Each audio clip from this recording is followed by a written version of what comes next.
In today's tutorial, I'm going to show you guys how to automatically use the reader on specific websites on the Safari web browser. So this should hopefully be a pretty straightforward process, guys. And without further ado, let's go ahead and jump straight into it.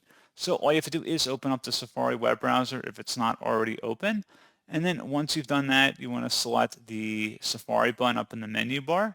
Go down and select Settings, and then select the Websites tab up here at the top. So just go ahead and select Reader on the left panel, and then on the right side, it'll give you a list of open websites that you can use the reader for. Click the drop down next to it and just select On, and that's pretty much all you have to do. So pretty straightforward process, guys, and as always, thank you for watching. I do hope that was able to help you out, and I do look forward to catching you all in the next tutorial. Goodbye.